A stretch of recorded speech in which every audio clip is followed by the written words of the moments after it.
Já estamos de volta direto com imagens do plenário do Supremo Tribunal Federal, porque neste momento os ministros já estão se dirigindo aos respectivos lugares para o início da sessão plenária da tarde desta quinta-feira. Como vimos agora, há uma pauta já prevista com diversos temas que poderão ser chamados no chamado pregão, que é o momento exatamente em que o presidente da Corte, o presidente da sessão, chama aquele processo para julgamento, e tudo isso, como sempre, você acompanhando aqui pela TV Justiça, ao vivo, direto do plenário.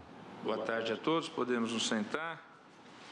Declaro aberta esta sessão extraordinária do Supremo Tribunal Federal e passo a palavra à senhora secretária, que fará a leitura da ata da sessão anterior. Ata da primeira sessão ordinária do plenário do Supremo Tribunal Federal, realizada em 6 de fevereiro de 2019. Presidência do senhor ministro Dias Toffoli, presentes à sessão os senhores ministros Celso de Mello, Marco Aurélio, Gilmar Mendes, Ricardo Lewandowski, Carmen Lúcia, Luiz Fux, Rosa Weber, Roberto Barroso, Edson Fachin e Alexandre de Moraes. Procuradora-Geral da República, doutora Raquel Elias Ferreira Dodge. Abriu-se a sessão às 14 horas, sendo lida e aprovada a ata da sessão anterior. Pergunto se há alguma observação a ser feita. Não havendo, declaro a ata aprovada.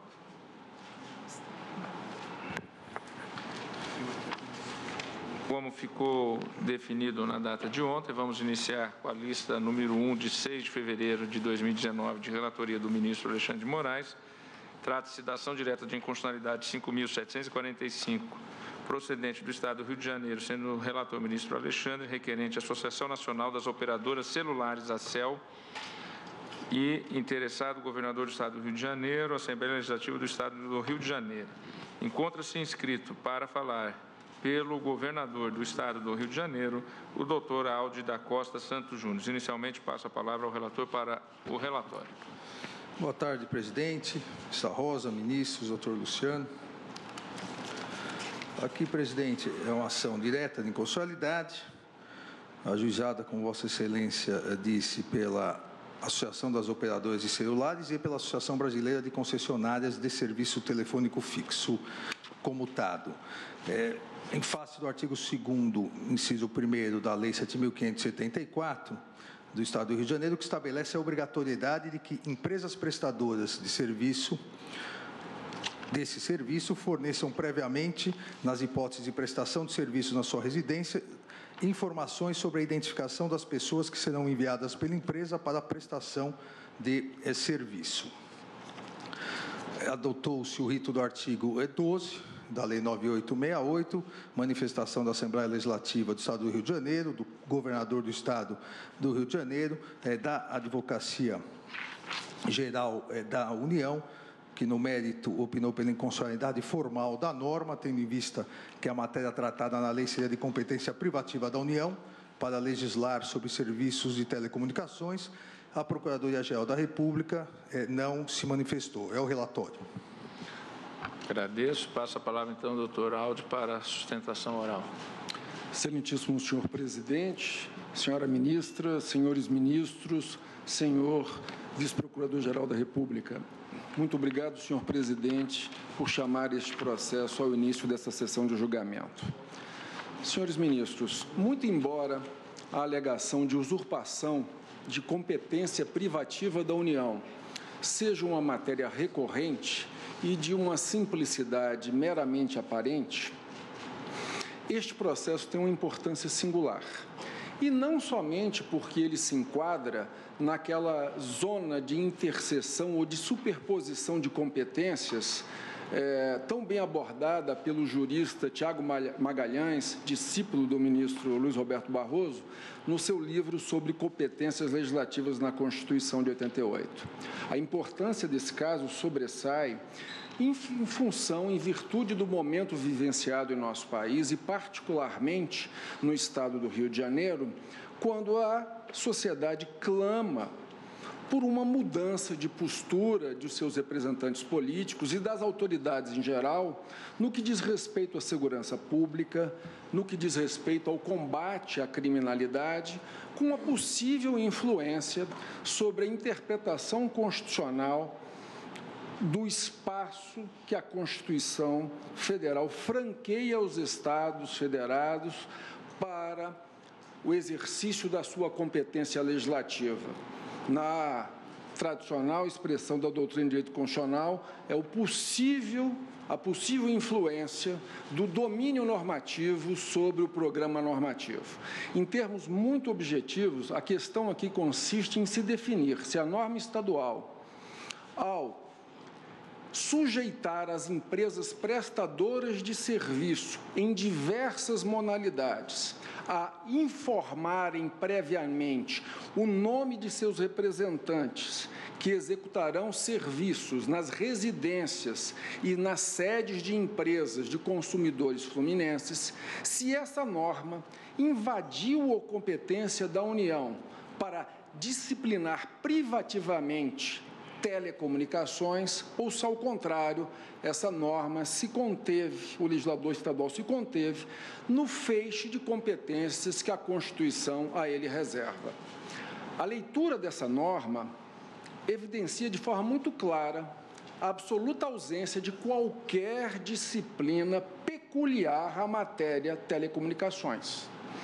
O legislador estadual limitou-se a prover uma proteção complementar ao consumidor, dirigida a diversas modalidades de prestação de serviço no seu âmbito territorial, no âmbito do território do Estado do Rio de Janeiro. De modo algum, em momento algum, instituiu uma obrigação especificamente direcionada às empresas prestadoras de serviços de telecomunicação. Os termos da justificativa presente no projeto de lei que deu origem a essa norma são esclarecedores e eu peço vênia para ler um pequeno trecho. São cada vez mais comuns relatos de assaltos realizados por bandidos uniformizados que se apresentam nas residências ou sede de empresas como sendo prestadores de serviço, tais como funcionários de seguradoras, de televisões a cabo, concessionários de energia elétrica, dentre outros. Em muitos casos, o assalto se concretiza justamente porque o consumidor solicitou o serviço, de forma que, quando os assaltantes comparecem se identificando justamente como funcionários da empresa acionada, tem livre acesso ao local pelo próprio morador da residência ou empregado da empresa. Senhores ministros, esse trecho que acabei de ler para Vossas Excelências traduz a aferição pelo legislador estadual do dilema regional que reclama essa proteção complementar que a norma estadual procura conferir. Parece perceptível que não há uma invasão da competência da União para dispor sobre telecomunicações e tampouco para explorar esse serviço direto ou indiretamente mediante concessão. A norma aqui impugnada, diferentemente de algumas das hipóteses retratadas e invocadas pelas autoras em alguns precedentes, não atua concretamente no núcleo de regulação da atividade de telecomunicações e tampouco interfere de forma substancial na prestação desse serviço, naquilo que ele tem de essencial. O legislador estadual, nesta hipótese, concretizou o princípio da predominância do interesse regional e se pôs de forma harmônica em sua atuação com o princípio da subsidiariedade, os dois vetores da conformação federativa da República Brasileira. Ao complementar essa proteção conferida pelo CDC, a norma impugnada realmente ela repercute sobre a atividade das empresas que prestam serviço de telecomunicações, como repercute sobre a atividade das empresas que prestam outros serviços, como repercute na vida das pessoas, como é próprio da legislação consumerista. Mas essa circunstancial repercussão sobre pessoas que também se sujeitam a uma disciplina privativa conferida à União ou pessoas que estão numa relação especial de sujeição com a União, não tem o potencial, não pode ser erigida como um fundamento para se aniquilar o condomínio legislativo inerente à ideia de competência concorrente, à ideia de descentralização política perseguida pelo princípio federal. Aliás, e nesse ponto está a harmonia com o princípio da subsidiariedade, O Código de Defesa do Consumidor, no seu artigo 7º, reclama essa proteção supletiva e complementar, e acho que assim foi concebido com olhos postos na Constituição, porque direito do consumidor é matéria de competência concorrente entre a União e os Estados, assim como é de competência concorrente disciplinar direito penitenciário e a segurança pública, como já decidiu o Supremo Tribunal Federal, pelo menos em 2 ocasiões, na ação direta de constitucionalidade 5.356 e na 3.112. Senhora ministra, senhores ministros, eu peço vênia para finalizar essa breve intervenção, relembrando as recomendações do ministro Luiz Fux ao ensejo do julgamento da ação direta de inconstitucionalidade 2673 e do eminente ministro Edson Fachin no julgamento da ADIM 3.357. Pontuou Sua Excelência o ministro Luiz Fux. O princípio federativo reclama o abandono de qualquer leitura inflacionada e centralizadora das competências normativas da União, bem como sugere novas searas normativas que possam ser trilhadas pelos Estados, municípios e pelo Distrito Federal. E do eminente ministro Edson Fachin. Há nítido espaço para que os Estados, próximos dos dilemas das realidades regionais, sob o prisma constitucional federativo antidelineado, exerçam a competência legislativa concorrente a eles atribuída pela Constituição, seja na perspectiva da saúde e do meio ambiente, seja na perspectiva da produção e do consumo. Senhor presidente, senhores ministros, com essas breves considerações, a Procuradoria-Geral do Estado do Rio de Janeiro pede seja julgada improcedente a ação direta. Muito obrigado. Agradeço ao doutor Aldo da Costa Santos Júnior e passo a palavra ao relator para o voto. Presidente, inicialmente eu quero cumprimentar o procurador do Estado do Rio de Janeiro pela sustentação oral, pelas razões que trouxe. Aqui nós temos mais uma ação direta, mais um caso referente às regras de distribuição de competências legislativas. Sabemos todos que essas regras alicerçam o nosso federalismo e ontem já terminamos a sessão discutindo um pouco essa questão, que ainda não é um federalismo descentralizado, um federalismo centrífugo, ainda é um federalismo extremamente centralizado, um federalismo centrípeto, apesar da Constituição de 88 ter dado 2 passos importantes no sentido de um federalismo real, não só o artigo 24, ao prever a competência concorrente entre Estados e União, mas o artigo 22, parágrafo único, que prevê a possibilidade de delegação genérica de ponto específico, genérica no sentido a todos os Estados, de ponto específico de competência da União,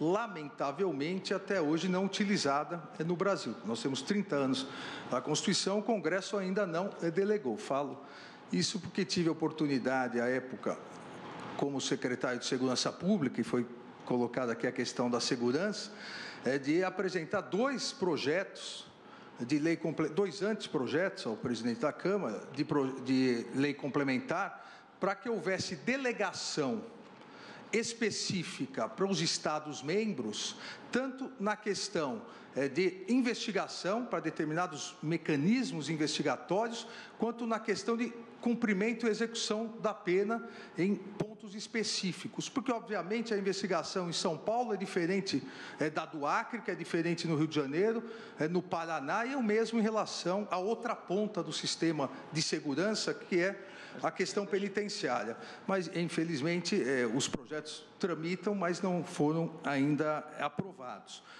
Nós temos, e essa Corte vem assim decidindo, nós temos decidido com base no que a Constituição estabelece. E aqui, no caso específico, o que a lei trouxe genericamente, como foi salientado pelo ilustre procurador, foram obrigações a determinadas prestadoras de serviço. A lei criou, instituiu uma obrigação de fazer. Então, instituiu uma obrigação, a informação prévia aos consumidores a respeito da identificação dos funcionários na prestação de serviço em suas residências, uma obrigação de fazer que exige, obviamente, por parte dos prestadores de serviço, exige contratação, seja de call center, seja de novos funcionários para realizar essa obrigação. Então, criou, não há nenhuma dúvida, criou uma obrigação, criou uma alteração contratual, não prevista no contrato, genérica, mas, e somente esse é o ponto onde se coloca a questão de inconstitucionalidade formal, no artigo 2º, inciso 1º, colocou, para fins da presente lei, dentre outros, são considerados prestadoras de serviço, empresas de telefonia. Ou seja, incluiu essas novas obrigações às empresas de telefonia. Não há dúvida que é uma obrigação não instituída pela legislação federal, é uma obrigação de fazer que obriga contratações, até porque, se verificarmos qual é a obrigação, as empresas ficam obrigadas a um prazo de pelo menos 1 hora antes do horário agendado, enviar mensagem de celular para o celular da pessoa ou e-mail que deve ter sido anteriormente cadastrado, ou seja, a necessidade das empresas, aqui especificamente de telefonia, constituírem um call center, constituírem um novo departamento. E essa Corte vem entendendo que, no tocante a telecomunicações, serviços públicos de telecomunicações, o artigo 21, inciso 11, e o artigo 175, inciso 3º, concederam competência privativa à União. Portanto, é essa a questão impugnada e é essa a questão que me leva à conclusão, tão somente em relação ao inciso 2º, ao artigo 2º, inciso 1º, no tocante à inclusão dessa obrigação de fazer às empresas de telefonia, em atender o pedido pela declaração de inconstitucionalidade do inciso 1º do artigo 2º. Gostaria de fazer só também a título de colaboração, uma observação do que foi colocado na tribuna, até também por experiência própria. Esse procedimento criado, infelizmente, não serve para absolutamente nada em questão de segurança pública. O que mostra exatamente, mesmo no estado do Rio de Janeiro e outros estados que assim fizeram, não diminuíram o número de roubos ou furtos à residência em virtude desse procedimento, por uma questão simples que a própria polícia foi uma iniciativa boa dos estados, depois as próprias polícias perceberam.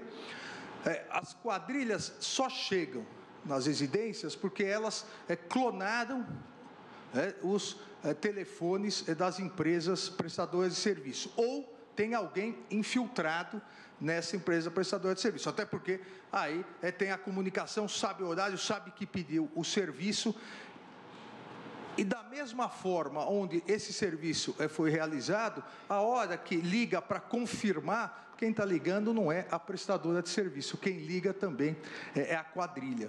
É por isso que vários estados também já abandonaram e alteraram o procedimento. O melhor procedimento é sempre aquele que vai receber o serviço, antes de autorizar, não, que espere 1 hora, 2 horas, espere na portaria, antes de autorizar, ele procure a prestadora de serviço, e não o contrário, porque aí, realmente, infelizmente, esse procedimento para nada serve. Mas, independentemente disso, aqui a meu ver, e mesmo em outras interpretações, de questão do consumidor, a minha tendência é mais federalista, para que os estados, e acredito realmente que, à medida que os estados começarem a serem menos dependentes da União, é a salvação do Brasil, mas aqui há uma jurisprudência já pacificada no Supremo Tribunal Federal, com base, como eu disse, artigo 21, inciso 11 e 175, de que a criação de uma nova obrigação que gera custos, que altera a relação contratual das empresas de prestação de serviço de telefonia, é competência privativa da União. Por isso, novamente cumprimentando o procurador do Estado do Rio de Janeiro, em virtude disso, voto pela procedência do pedido e declaro a inconstitucionalidade do artigo 2º, inciso 1º da lei impugnada. Agradeço. Ministro Luiz Edson Fachin. Senhor presidente, eminente ministro relator, ministro Alexandre de Moraes, eminentes pares, também saúdo o ilustre procurador do Estado que assumou a tribuna. Senhor presidente, o voto do eminente ministro Alexandre de Moraes parece-me que vai ao encontro do que majoritariamente em numerosos precedentes tem sido apreciado neste tribunal. Nada obstante, tenho tido uma compreensão diversa nesta matéria. Creio que não há aqui dissenso sobre, na distribuição de competências, não há dissenso sobre a competência privativa da União para legislar sobre telecomunicações. Creio que isso não há dúvida, é isso que o texto constitucional é nítido e imune a qualquer controvérsia, pelo menos meu modo de ver. Também não há dúvida da competência concorrente para legislar sobre consumo. E até mesmo da autorização que o próprio Código do Consumidor emitiu no sentido de onde não houver afastamento da competência do ente federativo estadual, garantias podem ser acrescidas em homenagem ao interesse dos consumidores. Isso é também decorrência da dicção do texto constitucional e do próprio Código do Consumidor. Portanto, sobre esse segundo ponto, também não me parece haver dúvida. Também creio que dúvida não existe, e o eminente ministro Alexandre assenta isso no voto, tratar-se esse comando normativo de uma obrigação de fazer, ou seja, uma obrigação de prestação de fato positivo, que é informar o consumidor. A questão central que remanesce é se esta obrigação de fazer, informar ao consumidor, diz respeito ao legislar sobre telecomunicações. Informar ao consumidor de um serviço prestado corresponde a legislar sobre consumo, portanto, serviços que são prestados aos consumidores e se subsumem à normativa do Código do Consumidor, ou diz respeito a legislar sobre telecomunicações. Em inúmeras circunstâncias, nós já examinamos essa matéria e, neste debate, tenho me postado no sentido de entender que é concorrente à competência legítima a atividade legislativa do Estado quando amplia as garantias aos consumidores, não havendo, em meu modo de ver, invasão da competência privativa da União, eis que não se trata, em sentido vero e próprio, de telecomunicações, cuja competência privativa é mesmo da União. Portanto, sem me alongar, esse que é um debate conhecido do Tribunal, eu, mantendo-me fiel à compreensão que tenho tido em circunstâncias similares e cumprimentando o eminente ministro Alexandre de Moraes, peço vênia para julgar improcedente a pretensão deduzida na ação direta consolidada 5745. É como voto, senhor presidente. Agradeço, ministro Luiz Edson Fachin, que abre divergência. Ministro Luiz Roberto Barroso. Presidente, também eu cumprimento o eminente ministro Alexandre de Moraes e não posso deixar de reconhecer que Sua Excelência segue, eu penso, o padrão geral de jurisprudência que nós temos adotado nessa matéria, inclusive especificamente no caso de telecomunicações. Eu devo dizer que diversos de nós, já temos manifestado algum desconforto com essa jurisprudência extremamente centralizadora do Supremo de competências na União Federal. A verdade, ministro Celso, nosso decano está aqui há muitos anos e possivelmente poderá confirmar, o Supremo desenvolveu ao longo do tempo uma jurisprudência mais centralizadora porque teve que sacrificar muitas vezes uma fatia do princípio federativo para preservar o princípio republicano, quando não o princípio democrático, à luz de legislações estaduais que eram extremamente antirrepublicanas e que deliberadamente visavam a favorecer ou as oligarquias locais ou ao funcionalismo público local. Então, a jurisprudência centralizante foi uma jurisprudência protetiva dos abusos que se cometiam nas legislações estaduais, daí se terem desenvolvido princípios como, por exemplo, o da simetria e interpretações muito alargadas das competências da União. E em matéria de telecomunicações, nós temos também precedentes centralizadores. Porém, presidente, eu, embora me disponha a revisitar a jurisprudência, eu, sinceramente, acho que este caso estaria numa área de certeza negativa de que não se trata de telecomunicações, porque muitas vezes há uma superposição, mas a exigência de que a empresa comunique ao consumidor que recebeu o serviço, de que está enviando o servidor, não me parece poder se enquadrar minimamente na ideia de interferência com o serviço de telecomunicações propriamente dito. Portanto, eu acho que este caso talvez nem propriamente seja um início de flexibilização da jurisprudência. É que eu acho que a jurisprudência não alcança essa hipótese, porque só muito indireta e remotamente se pode dizer que a comunicação de que um funcionário vai fazer um conserto telefônico interfere com a atividade de telecomunicações. De modo que eu vou pedir todas as vênias ao ministro Alexandre de Moraes, reconhecendo que Sua Excelência seguia no seu voto um padrão dominante, para acompanhar a divergência e entender que, neste caso, nós estamos falando mais de consumidor, um pouco de segurança pública e não tangenciando a questão das telecomunicações. Portanto, eu estou, presidente, acompanhando a divergência e julgando improcedente o pedido. Agradeço. Ministra Rosa Weber, como vota? Senhor presidente, cumprimento todos, em especial o ministro Alexandre, pelo voto apresentado, o digno procurador que ocupou a tribuna.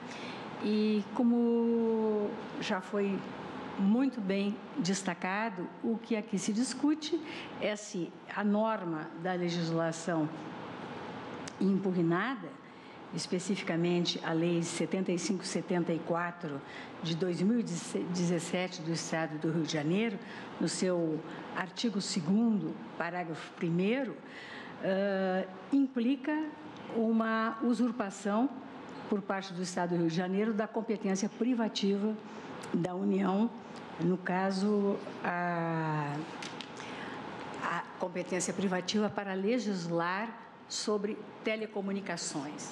Artigo 22 da Constituição Federal, no seu inciso 5º, se bem me recordo.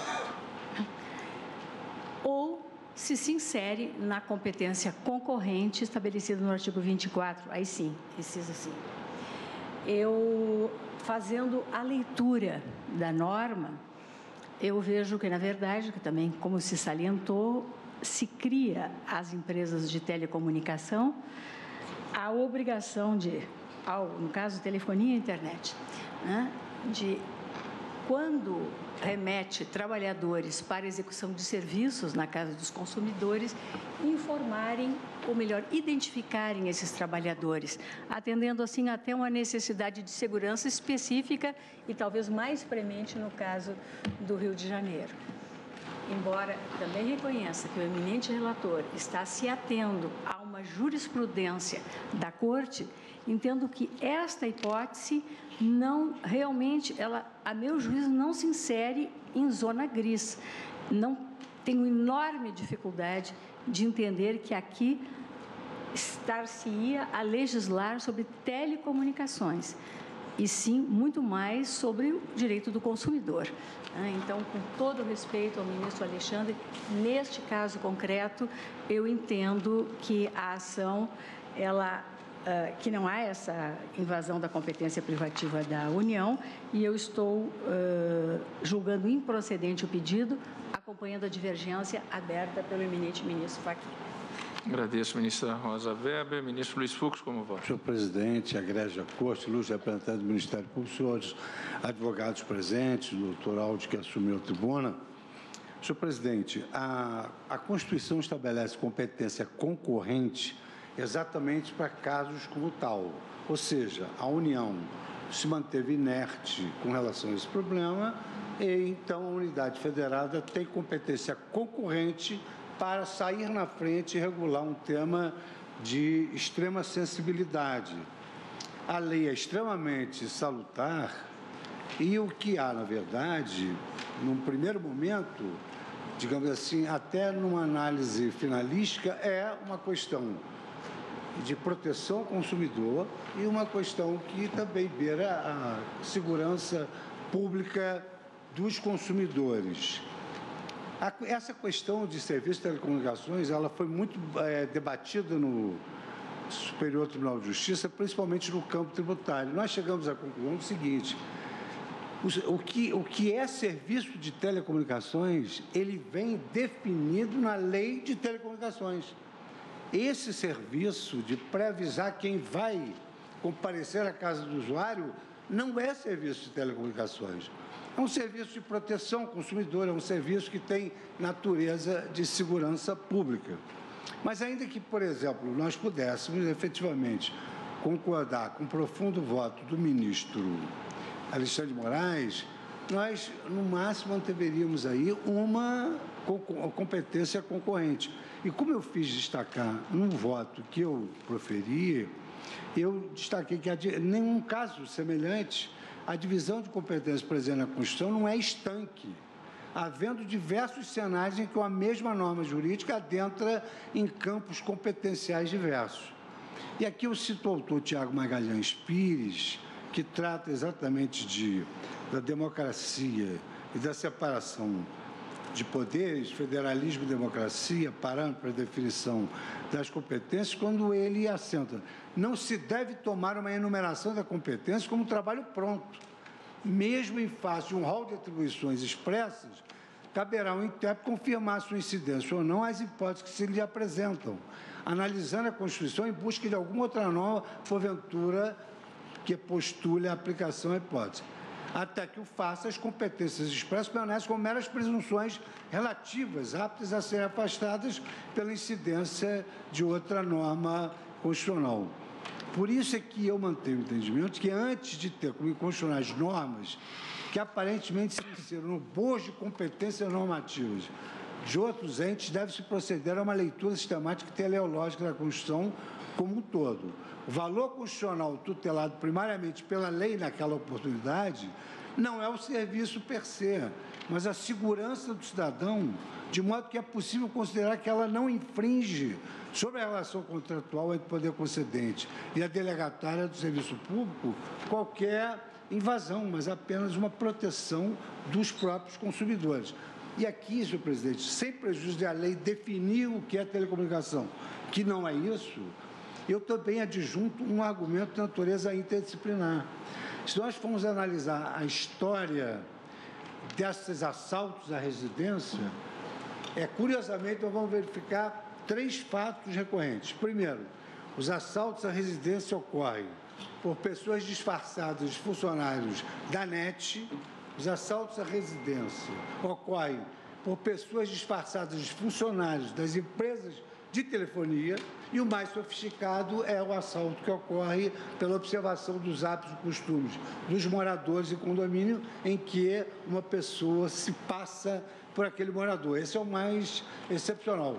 Mas net e telefonia é algo recorrente, de sorte que essa norma é extremamente saudável na proteção e na segurança dos usuários. Se a União ainda não fez, isso não significa dizer que houve uma invasão na competência da União, porque a competência concorrente serve exatamente para esses estados de inércia da União Federal, sem prejuízo de que, infelizmente, o Rio de Janeiro, isso aí é efetivamente uma preocupação regional.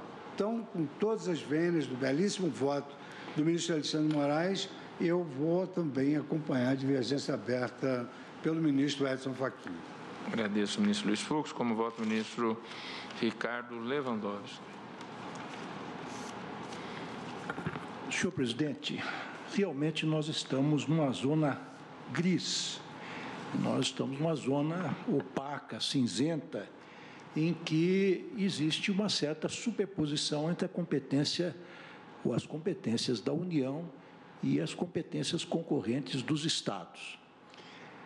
Eu tenho me manifestado nesse plenário de forma recorrente, sempre no sentido de prestigiar os entes federativos. Eu penso que a federação não é apenas um mecanismo de distribuição de competências e de rendas, mas é também um mecanismo para a desconcentração do poder político e, como tal, um instrumento para estimular a democracia. Por isso é que, filosoficamente, eu pendo sempre para o lado dos entes federados. Neste caso, eu realmente fiquei um pouco indeciso para proferir meu voto diante da elevadíssima qualidade do voto do ministro Alexandre de Moraes, que reconheço, como o fizeram outros ministros que me antecederam, segue a jurisprudência tradicional desta casa.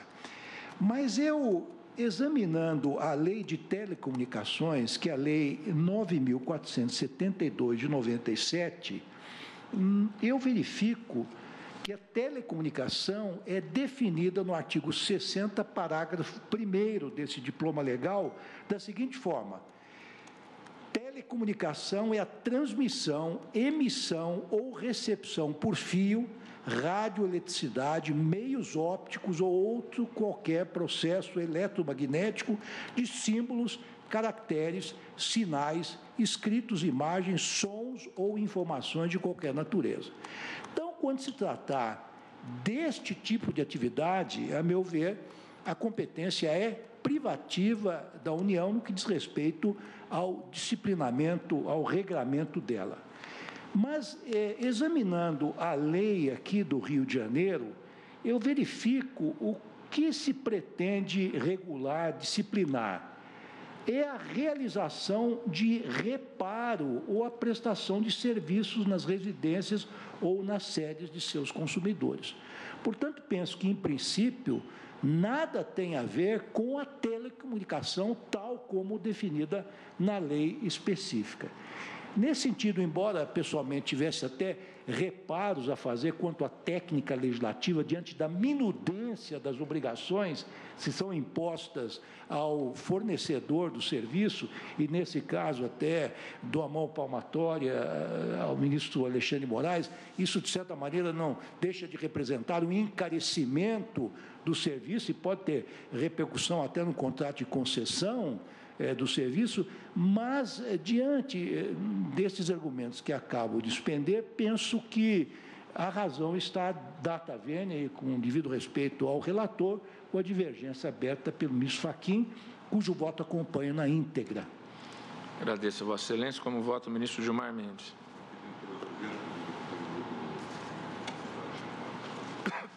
Acompanho o relator pela procedência. Como vota o ministro Marco Aurélio? Presidente, a meu ver, não versa a lei do Estado do Rio de Janeiro a telecomunicações propriamente ditas. Versa, sim, segurança pública e defesa do consumidor. Tendo em conta essa premissa, acompanho o ministro Luiz Edson Fachin no voto proferido. Agradeço a Vossa Excelência. Como vota o ministro Celso de Mello?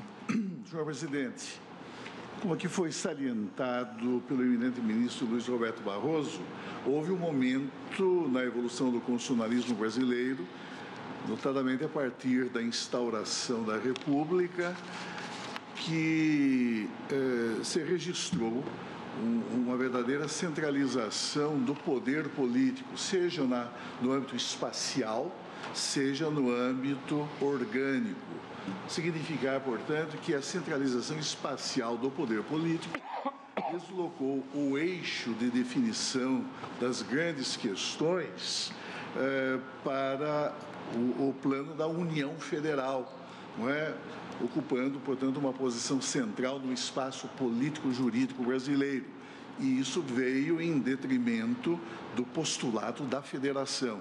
De outro lado, a nossa experiência histórica também registrou uma verdadeira centralização orgânica, concentrando atribuições de natureza institucional, sempre as mais expressivas, na esfera do poder executivo, com isso daí afetando de modo substancial o princípio da divisão funcional do poder. É claro que o Constituinte Republicano Brasileiro, quando da promulgação de nossa primeira Constituição, em 24 de fevereiro de 1891, fixou um modelo de federalismo dualista que acabou sofrendo uma série de restrições, notadamente a partir de 1934, quando o Estado brasileiro se distancia do modelo real de descentralização política e passa a concentrar cada vez mais atribuições na esfera do poder central, vale dizer, no âmbito espacial da União Federal. Tanto que, em 1934, suprimem-se expressivas competências institucionais até então concedidas pela Constituição Republicana de 1891 aos Estados-membros. A partir de 1934, houve o quê?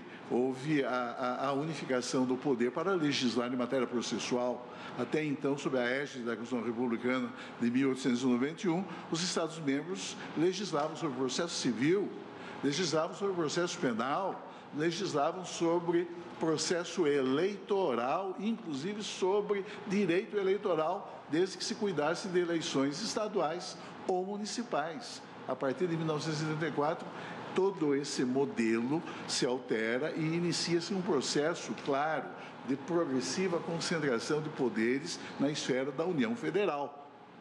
E com isso daí, comprometeu-se claramente o princípio da federação.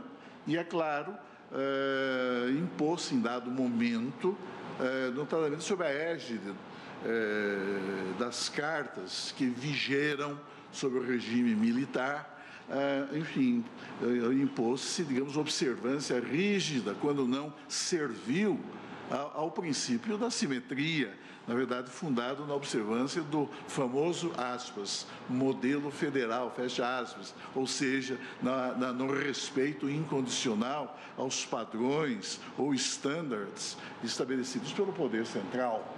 Pois bem, no caso concreto, de certa maneira, renova-se, digamos, essa controvérsia. E é uma controvérsia que se vem insinuando na jurisprudência do Supremo Tribunal Federal, hoje, agora, sob a égide da vigente ordem constitucional, com que objetivo? Com o objetivo de elastecer, na verdade, o poder autônomo das coletividades organizadas no plano local. O Supremo Tribunal Federal precisa dar, sim, uma resposta, e uma resposta jurisdicional a esse incômodo processo de concentração do poder político-jurídico no âmbito espacial em favor da União Federal. É preciso, na verdade, elastecer a própria noção de autonomia dos Estados-membros, é preciso respeitar a autonomia como um dos pilares fundamentais da própria concepção do federalismo. No caso, sustenta-se a inconstitucionalidade do artigo 2º, inciso 1º, da legislação fluminense, que impõe às associadas da autora da apresentação direta determinadas obrigações. Alega-se usurpação da competência legislativa da União Federal, porque o Estado do Rio de Janeiro teria legislado sobre telefonia, sobre internet, portanto, teria agido ultra vires, vale dizer, teria atuado além dos limites delineados no texto da Constituição. Em consequência, reconhece-se que, no caso, a competência para legislar sobre o tema, especificamente sobre os serviços de telecomunicações, é privativa da União, no sentido em que a jurisprudência desta Corte deu a expressão serviços de telecomunicações. o eminente ministro Alexandre de Moraes, como sempre, produziu um belíssimo voto, não é? Muito bem estruturado, substancioso, e que acolhe essa pretensão de inconstitucionalidade e reconhece a inconstitucionalidade formal do diploma legislativo fluminense, tendo em vista esta alegada ocorrência de usurpação de competência federal por parte dessa unidade da Federação Brasileira. No entanto, a partir do voto vencido do eminente ministro Luiz Edson Fachin e também com apoio na própria impugnação deduzida pelos órgãos locais do Estado do Rio de Janeiro, o que se sustenta é que o diploma legislativo em causa está apoiado, está legitimado constitucionalmente pela competência concorrente do Estado-membro, a quem também se atribui, na esfera de suas atribuições institucionais, o poder legislar sobre responsabilidade e também sobre a responsabilidade a propósito de dano infligido ao consumidor.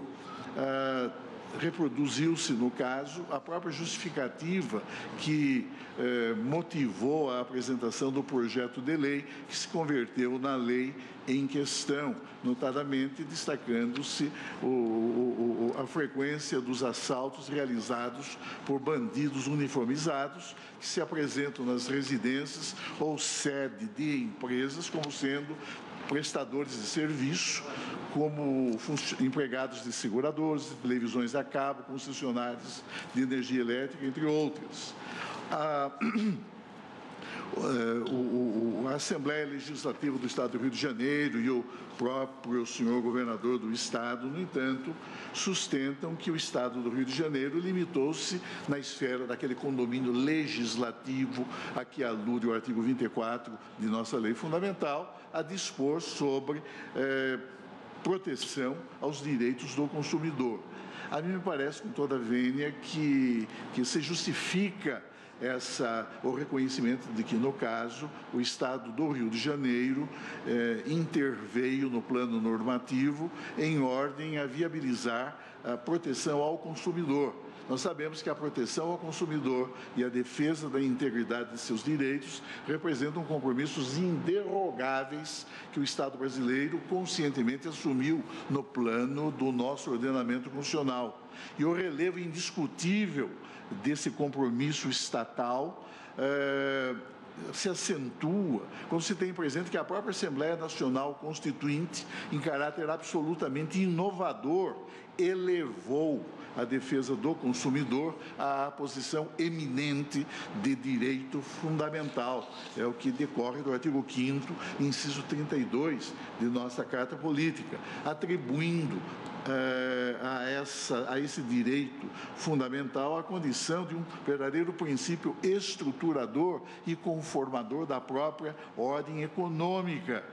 Eu relembro aqui, porque é bastante expressiva, a lição do professor José Afonso da Silva, quando analisa essa obrigação constitucionalmente imposta ao Estado brasileiro, mas o Estado visto na pluralização dos seus diversos entes, não só no plano nacional, mas também no plano regional e no âmbito local. A obrigação constitucionalmente imposta ao Estado brasileiro de provir, na forma da lei, cuide-se de uma lei nacional, como o Código de Defesa do Consumidor, ou trate-se de leis estaduais, como a ordem e exame, ou até mesmo de leis municipais.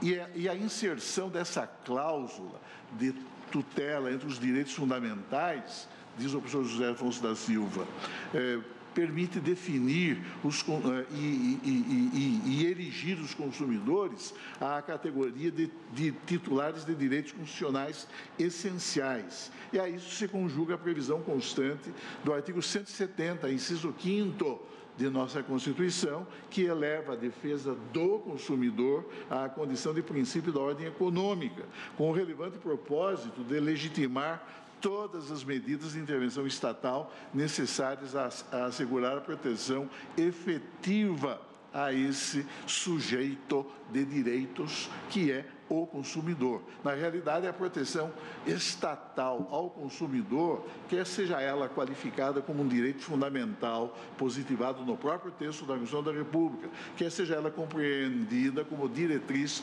conformadora da formulação e execução de políticas públicas, bem assim do próprio exercício das atividades econômicas em geral, especialmente no âmbito empresarial, essa proteção ao consumidor assume, em última análise, na perspectiva de nosso sistema jurídico, a condição de meio instrumental destinado, como diz o professor e eminente ministro Supremo Eros Roberto Grau, enquanto expressão de um princípio constitucional impositivo, a neutralizar o abuso, até mesmo de poder econômico, quando ele se registra, ou a amparar os direitos dos consumidores em situações como esta, que destacada pelo legislador fluminense, e por finalidade neutralizar situações de potencial lesividade aos seus direitos.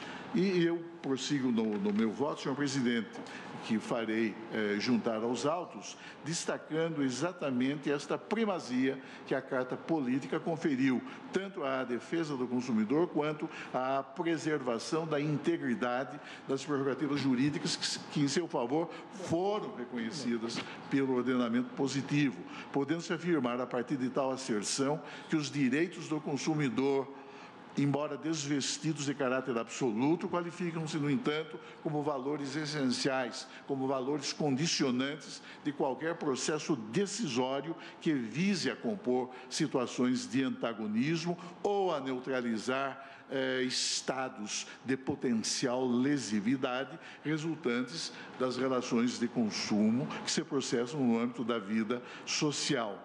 Portanto, senhor presidente, a mim me parece que o Estado do Rio de Janeiro agiu de maneira plenamente legítima no âmbito daquela esfera de condomínio legislativo a que se refere o artigo 24 de nossa Constituição.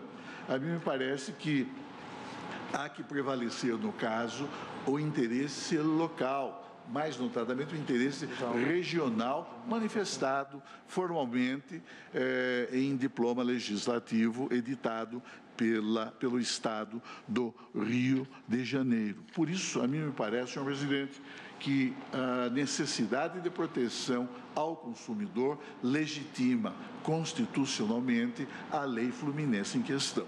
Por isso, pedindo todas as vezes aos eminentes ministros Alexandre de Moraes, que produziu um belíssimo voto, e também agora ao eminente ministro Gilmar Mendes, eu acompanho a dissidência iniciada pelo ministro Luiz Edson Fachin e, em consequência,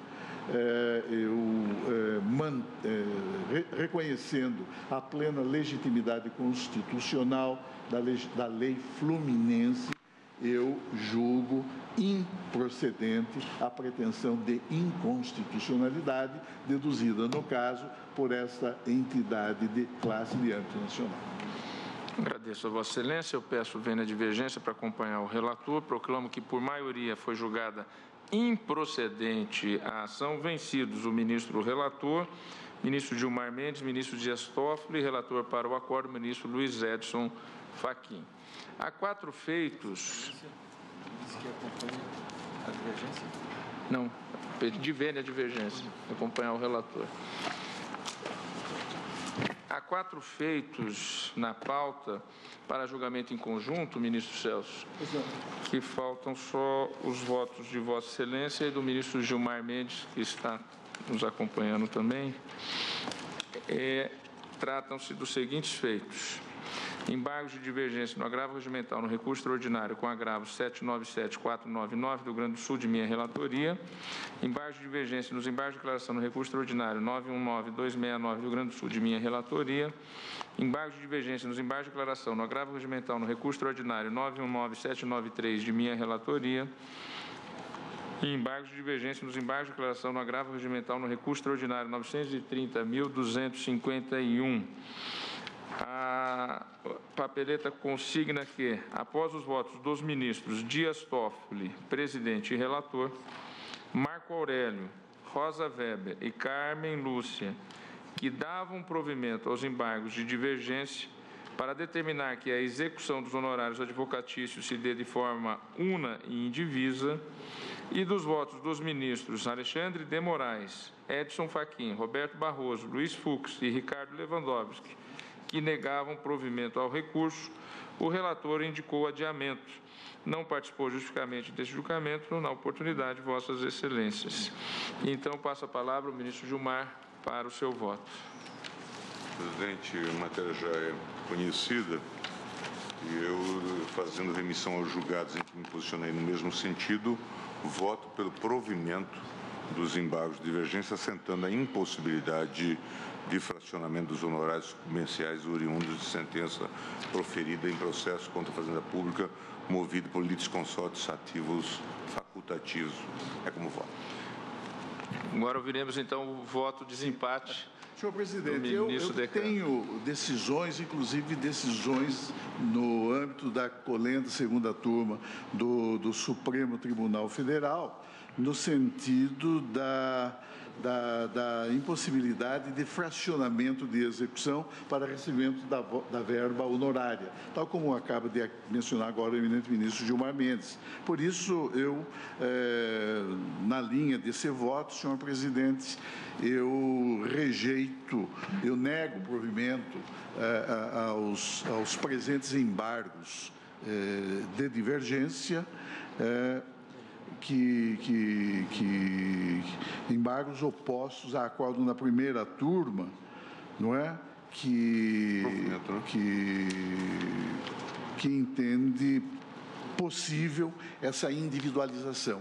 Eu me apoio na decisão que proferi no julgamento deixa-me ver aqui, do agravo regimental no RE 913.594 do Rio Grande do Sul, de que eu próprio fui relator. Portanto, o meu voto no sentido da impossibilidade desse fracionamento. E, portanto, pelo provimento. Então, é pelo provimento. Do provimento. Então, exatamente, eu dou provimento aos embargos de divergência. É isso. Portanto, é a posição de Vossa Excelência. É a minha posição. Exatamente. Não é? Então, proclamo o resultado. Senhor presidente, ainda antes da proclamação, apenas um esclarecimento, porque o voto de Vossa Excelência parece concluir com a determinação de que a execução dos honorários, nesses casos, se dê de forma una e indivisa.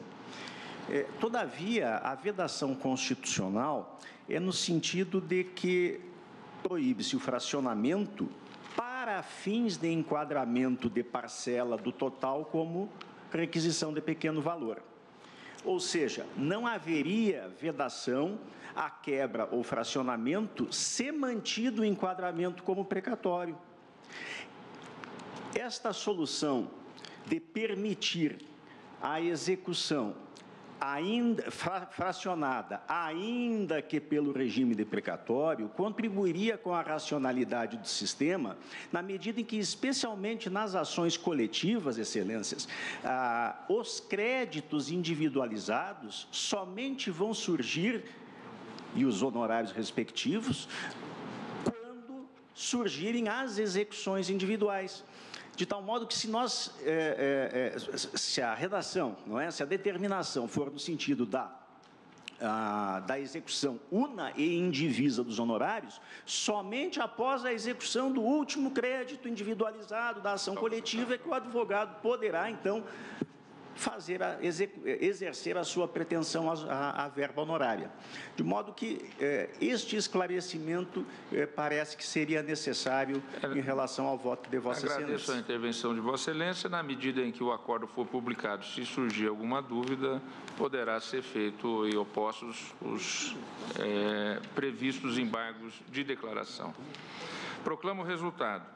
Por maioria, foi dado provimento aos embargos de divergência, vencidos os ministros Alexandre de Moraes, Edson Fachin, Roberto Barroso, Luiz Fux e Ricardo Lewandowski, que negavam provimento ao recurso.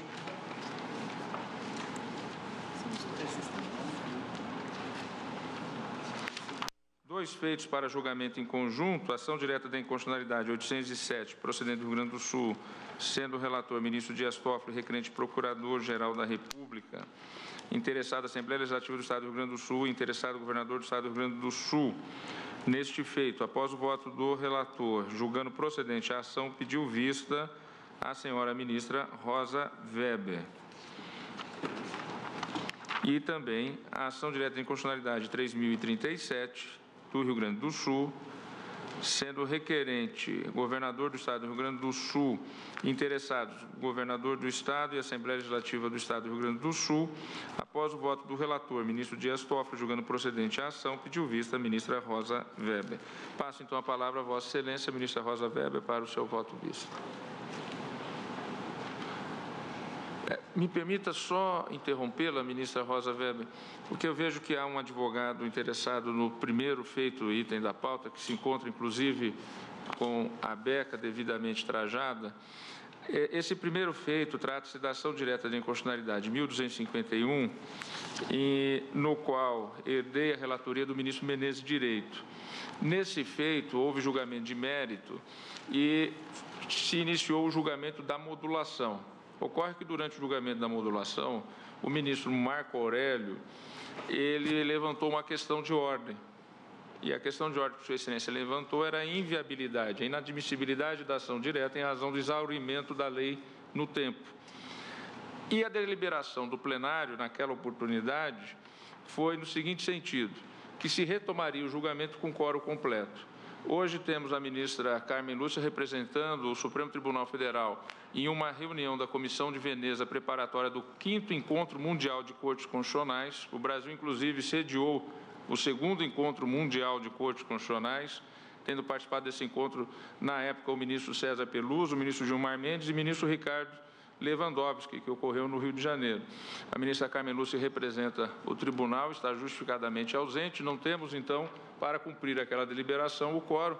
Gostaria só de fazer esse registro, me desculpe, ministra Rosa Weber, ter interrompido, para que nós possamos, então, dizer ao advogado que esse feito não será chamado, será cumprida a determinação plenária de outrora, no sentido dele ser julgado com o quórum completo. Muito obrigado, excelência. Ministra Rosa Weber, então, nos dois feitos agora há pouco pregoados, Vossa Excelência tem a palavra para o voto visto. Senhor presidente, eu tenho com relação a esse processo, até porque ele envolve uma alteração legislativa e evolução da própria, do próprio regramento e das entidades responsáveis na época, no Rio Grande do Sul e ao longo de inúmeros anos pela energia elétrica. Eu tenho um voto bem extenso que eu cognominei de versão completa, eles têm 26 laudas, onde eu abro divergência respeitosamente, numa posição eventualmente até vencida, mas que traduz a minha convicção quanto ao voto de Vossa Excelência para julgar improcedente o pedido em ambas as ações diretas de inconstitucionalidade, 807 e 3037. E eu tenho um resumo, então o meu resumo, na verdade, é resumo mesmo. Ele tem 7, 8 laudas apenas. Talvez seja o caso de eu fazer apenas a leitura do resumo, porque imagino que Vossas Excelências já tenham convicção a respeito, e eventualmente prestar ou fazer um detalhamento do meu voto.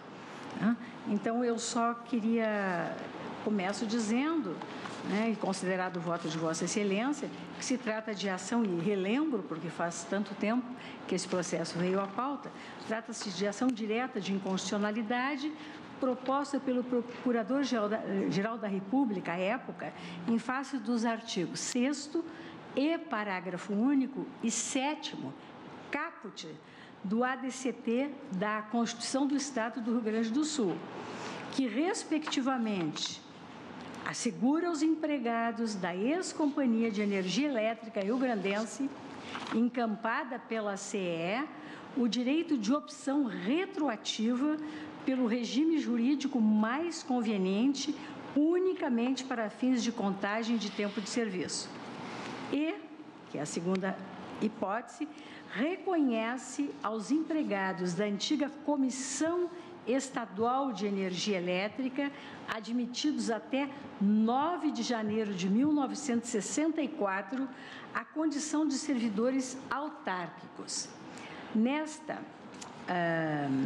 ação, propugna ainda o Procurador-Geral da República pela inconstitucionalidade da Lei Estadual 9.123, de 30 de julho de 1990, que regulamentou os referidos dispositivos do ADCT da Constituição Gaúcha. Aduz-se a incompatibilidade com os artigos 5º, 36, 22, inciso 1, 37, inciso 2, 40 e 41 e 173, parágrafo 1º da Constituição Federal e 19 do ADCT, ao argumento de que os atribuem, abro aspas, a condição de servidores autárquicos, inclusive a efetividade e estabilidade, a empregados de uma sociedade de economia mista e o direito de opção retroativa pelo regime jurídico estatutário para fins de aposentadoria. Eu destaco, senhor presidente, que esta ação direta é a de número 807. A ADI 3037, que se encontra apensada, derivou de uma autuação em apartado de um requerimento formulado pelo governador do Estado do Rio Grande do Sul de ingresso como litisconsorte ativo do Procurador-Geral da República. Pedido esse que foi apreciado por este Tribunal Pleno como questão de ordem. Nele, o governador do Estado alegava que, por se tratar de sociedade de economia mista, ACE, submetida ao regime jurídico das empresas privadas, por força do artigo 173, parágrafo 1º da Constituição Federal, o legislador estadual não possuiria competência para disciplinar direitos e vantagens dos trabalhadores da empresa, que somente poderiam ser direitos e deveres esses, direitos e vantagens essas, que somente poderiam ser outorgadas por instrumentos de direito privado ou por meio de norma trabalhista geral da União, ou seja, artigo 22, 1 da Constituição Federal, sob pena de ofensa ao princípio da isonomia e à intangibilidade do ato jurídico perfeito e do direito adquirido, contemplados no inciso 36 do artigo 5º da nossa lei fundamental. Ainda o governador aduzia que os preceitos do ato das disposições constitucionais transitórias da Constituição Estadual e a Lei 91/23 de 1990, a lei estadual, estão a dispor sobre servidores públicos e seu regime jurídico, cuja competência legislativa seria privativa do chefe do Poder Executivo, na forma do artigo 61, parágrafo 1º, inciso 2, a linha C da Constituição Federal. Então, essas são as ações, as duas ações, já que o requerimento, o pedido de ingresso como litisconsorte, por decisão do Pleno, ensejou, em questão de ordem, ensejou a sua autuação como ADI. Nesses dois processos, os dispositivos impugnados são exatamente os mesmos, né, do ADCT da Constituição Estadual do Rio Grande do Sul e ainda a lei estadual que os regulamentar. Vossa Excelência, presidente, votou pela procedência de ambas as ações diretas para declarar a inconstitucionalidade desses artigos 6 e 7 do ADCT, da Constituição do Estado do Rio Grande do Sul, e por arrastamento da Lei Estadual 91/23. Concluiu que esses dispositivos promoveram modificação retroativa do regime jurídico das relações jurídicas mantidas entre a Companhia Estadual de Energia Elétrica, Sociedade de Economia Mista e ex-servidores da Comissão de Energia Elétrica, empregados admitidos como pessoal de obras e empregados transpostos da extinta Companhia de Energia Elétrica do Rio Grande do Sul, que desde o início sempre estiveram sob o regime seletista.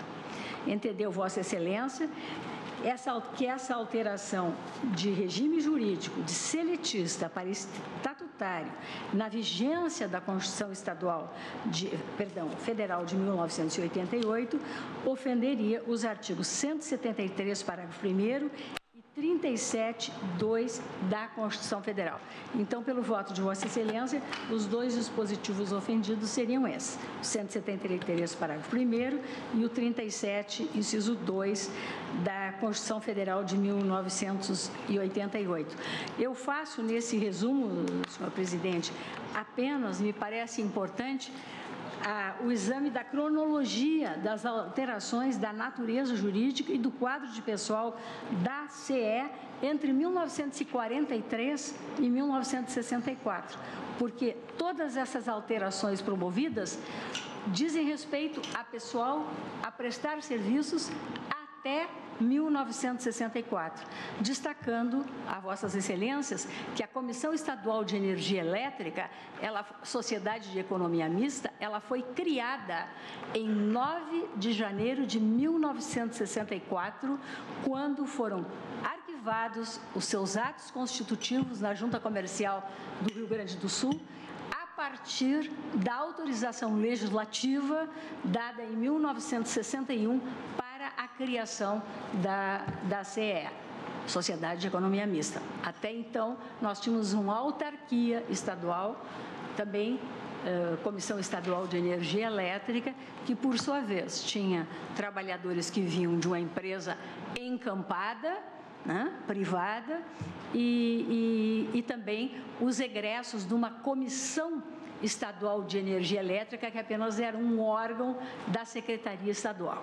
Então, uma situação bastante complexa, inúmeros processos, que literalmente abarrotaram as juntas, então, juntas de conciliação e julgamento do Rio Grande do Sul, e depois as varas do trabalho do Rio Grande do Sul e o Tribunal Regional do Trabalho da 4ª Região. Apenas, então, destacando essa cronologia, eu digo que em 1928, os serviços de energia elétrica no Rio Grande do Sul eram fornecidos pela Companhia de Energia Elétrica Rio Grandense, pertencente à empresa subsidiária de grupo americano. Em 1943, e aqui começa a nos interessar, um decreto-lei estadual, 328 de 43, criou a Comissão Estadual de Energia Elétrica, vinculada à Secretaria de Estado dos Negócios e Obras Públicas do Estado do Rio Grande do Sul. Seu quadro de pessoal era composto por servidores e por pessoal extranumerário das subcomissões de construção e exploração industrial dos serviços a serem instalados.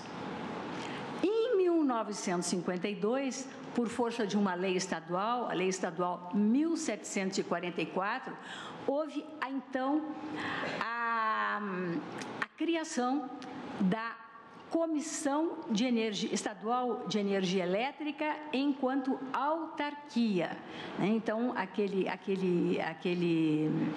aquela comissão vinculada, sem personalidade jurídica e vinculada à Secretaria de Estado, ela passou a ter natureza jurídica de autarquia, por força da sua criação por esta lei estadual, 1744, e com distribuição do seu quadro de pessoal em servidores autárquicos e pessoal de obras. Já em 1959, veio um decreto Estadual 10.466, que encampou os contratos de concessão e declarou de utilidade pública para fins de desapropriação os bens da Companhia de Energia Elétrica Rio-Grandense, aquela pertencente à empresa subsidiária do Grupo Americano. Em 1961, finalmente, a Lei Estadual 4136 autorizou o governo do Estado do Rio Grande do Sul a promover a organização da CE por meio de uma sociedade de ações. E esta lei que autorizou a criação da Sociedade de Economia Mista terminou na implementação da CE, constituída em Sociedade de Economia Mista, como antes referi, com o arquivamento dos respectivos atos constitutivos na Junta Comercial do Estado, isso expressamente em 10 de janeiro de 1964, com todos os integrantes do seu corpo funcional, por óbvio, em se tratando de sociedade de economia mista, submetidos ao regime seletista. Só que nós estamos tratando aqui apenas de trabalhadores anteriores, com a situação jurídica anterior a 10 de janeiro de 64, ou seja, o termo Adequem em 9 de janeiro de 1964. Digo eu, nesse resumo, que está em jogo o enquadramento dos trabalhadores do quadro de pessoal da CE desde a sua constituição em autarquia em 1952 até a sua conversão em sociedade de economia mista em 1964. Pedindo todas as vênias à compreensão de Vossa Excelência, eu divirjo e concluo no sentido da rigidez constitucional dessas normas impugnadas. Entendo que os artigos 6º e 7º do ADCT, da Constituição Estadual do meu Estado, não modificaram de forma retroativa o regime jurídico do pessoal de obras ou dos trabalhadores encampados oriundos da empresa, da Comissão de Energia Elétrica Rio-Grandense, pertencente à subsidiária americana. Ao contrário, apenas revestiram de segurança jurídica situação pré-existente à Constituição Federal de 1988, situação esta regulada pelo artigo 12 da Lei Estadual 4136 de 1961. Prossigo dizendo, senhor presidente, que a Lei Estadual 1744 de 52, que instituiu a CE como entidade autárquica, tinha o seu quadro de pessoal formado por servidores ocupantes de funções isoladas de provimento mediante prova de habilitação e pessoal de obras. O artigo 73 do regulamento da CE, da autarquia, aprovado pelo Decreto Estadual 3955 de 52, organizou o quadro de pessoal em, primeiro, funções isoladas de provimento, como eu disse, mediante prova de habilitação. E segundo, pessoal de obras com salários e vantagens fixados no ato de admissão e dispensáveis com a sua conclusão. Em 1959, os empregados encampados da empresa, que era subsidiária americana, da Comissão Estadual de Energia Elétrica do Rio Grande do Sul, também passaram a fazer parte desse quadro de pessoal da autarquia CE, por força justamente do Decreto 10.466 de 1959. É certo que, nos termos da legislação então vigente, tanto o pessoal de obras como os empregados encampados da chamada CERJ se sujeitavam ao regime seletista. O pessoal de obras era aquele contratado para a realização de um trabalho certo, exaurido em determinado tempo, a justificar uma vez executado o desligamento automático do trabalhador. Não possuía, assim, esse pessoal de obras, a característica de permanência, na medida em que incita a temporariedade ao próprio serviço que estava vinculado à execução da obra. Entretanto, no caso em que as tarefas exercidas se prolongavam indeterminadamente no tempo, na minha compreensão, eram elas inerentes aos cargos isolados, impondo-se sua assimilação deste dito pessoal de obras aos extranumerários, os quais foram equiparados aos funcionários públicos pelo artigo 23 do ADCT da Constituição de 1946, pelo artigo 205, inciso 3 da Constituição Estadual do Rio Grande do Sul de 1947, após 10 anos de serviço, pela Lei 1711 de 1952, que dispôs sobre o Estatuto dos Funcionários Públicos Civis da União, e pela Lei Estadual 1751 de 52, que dispôs sobre o Estatuto do Funcionário Público Civil do Estado do Rio Grande do Sul, vigente à época da alteração do regime jurídico da CE. Nessa linha de argumentação, senhor presidente, com a devida vênia, quando da conversão do regime jurídico da CE de autarquia em sociedade de economia mista, o artigo 12 da Lei Estadual 4136 de 1961, governo Brizola, que autorizou a criação, a constituição da Sociedade de Economia Mista, esta lei, artigo 12 da Lei Estadual 4136 de 61, unificou o enquadramento dos seus trabalhadores como servidores autárquicos antes de efetuar a transposição das relações jurídicas para as regras seletistas. Dessa forma, garantiu a incorporação dos direitos relativos ao regime funcional anterior aos neonatos contratos de trabalho. Registro por oportuno que os empregados ex-autárquicos da CE, porque sujeitos ao regime seletista, se aposentam pelo regime geral da Previdência.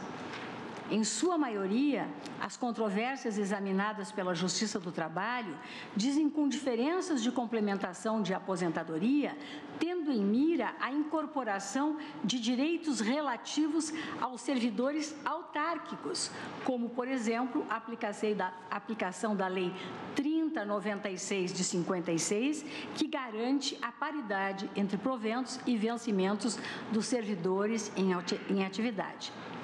Nesse contexto, na minha compreensão, não há violação do artigo 22, 1 da Constituição Federal de 1988. Aliás, Vossa Excelência não conclui no sentido dessa violação. Eu apenas enfrento porque faz parte da controvérsia. Digo que as normas estaduais atacadas versam a regulamentação da relação jurídica mantida entre a administração pública e seus funcionários antes mesmo da conversão do regime jurídico. Revestem-se de natureza administrativa a afastar a competência privativa da União. Também não usurpada, e Vossa Excelência concluiu na mesma linha, a iniciativa do chefe do Poder Executivo a afastar a violação do artigo 61, parágrafo 1º, inciso 2, a linha C, da Constituição Federal de 88. O Poder Constituinte Estadual conferiu natureza constitucional à normatização da relação jurídica pré-existente, à transformação da natureza jurídica da CE dentro dos limites de auto-organização conferido pelo artigo 25 da Constituição Federal de 1988. Tampouco, e aqui a minha respeitosa divergência com Vossa Excelência, tampouco a ofensa aos artigos 37, inciso 2 e 173, parágrafo 1º da Constituição Federal de 1988. Não se trata com todo respeito, de ingresso originário no serviço público na vigência da Constituição Federal de 1988, preservada, portanto, a incolumidade do princípio do concurso público. E volto a destacar, estamos tratando apenas de prestadores de serviço, pessoas físicas, trabalhadores que prestavam serviços até no período considerado até 9 de janeiro de 1964, portanto, muito anterior à Constituição de 1988. Com todo o respeito, não há falar em burla à regra do concurso público. Também não vislumbro, com todo o respeito, a alegada incompatibilidade entre a Lei Estadual 91.23 de 90 e o artigo 5º, 36 da Constituição Federal, diante do entendimento dessa Suprema Corte de que a autoridade da coisa julgada nas relações jurídicas de trato continuado opera sob a cláusula rebus sic stantibus. O reconhecimento da condição de ex-autárquicos aos antigos trabalhadores da CE pela Assembleia Constituinte do Estado do Rio Grande do Sul, enquanto medida endereçada a dirimir controvérsias e assegurar igualdade entre empregados na mesma condição, constitui elemento insuficiente, com a devida vênia, para delimitar os efeitos de coisa julgada formada em sentido contrário. A propósito, essa Suprema Corte tem homenageado a prevalência do princípio da segurança jurídica sobre o princípio da legalidade no reconhecimento da regularização de admissões no âmbito da administração pública, estabilizadas e convalidadas pelo decurso do tempo, beneficiando particulares de boa-fé.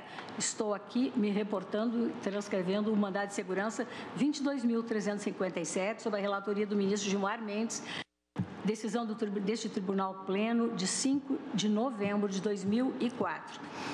E nessa linha, nesse brevíssimo resumo, senhor presidente. Houve um problema de áudio durante a sessão plenária, portanto, aqui desta quarta-feira, dia 7 de fevereiro de 2019, na apresentação do voto vista da ministra Rosa Weber na ação direta de inconstitucionalidade 3037. Vamos esperar para ver o retorno da sessão a partir da resolução do problema, que deve ocorrer em instantes. Vamos continuar esperando. Moraes. Senhor presidente, apenas uma observação. Eu verifico aqui, a partir dos documentos que tenho em mãos, que a ação foi proposta em 1992, portanto, há 27 anos atrás, aproximadamente.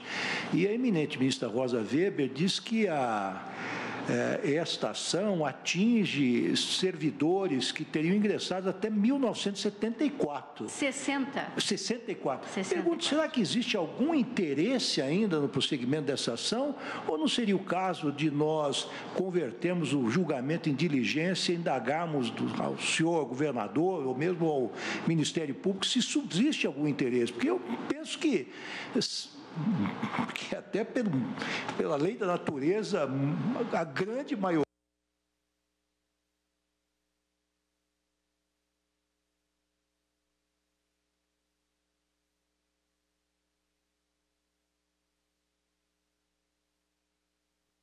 Voltamos com um pequeno problema no áudio, uma falha de áudio, portanto, no plenário do Supremo Tribunal Federal, durante esse julgamento conjunto das ações diretas de inconstitucionalidade 807 e 3037, as manifestações dos ministros acontecendo.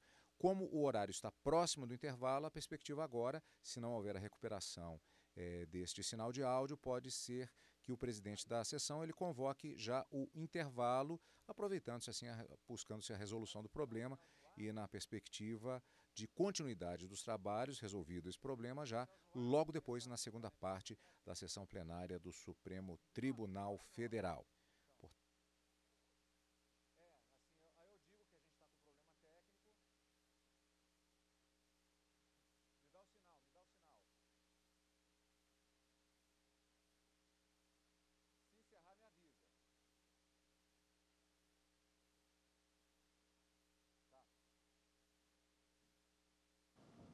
Estamos com um pequeno problema técnico, então provavelmente o telespectador não está ouvindo o áudio da sessão plenária do Supremo Tribunal Federal, que continua nesse momento, ainda estamos tentando resolver o problema técnico. Já tem informação, já que nós temos aqui, que foi chamado o intervalo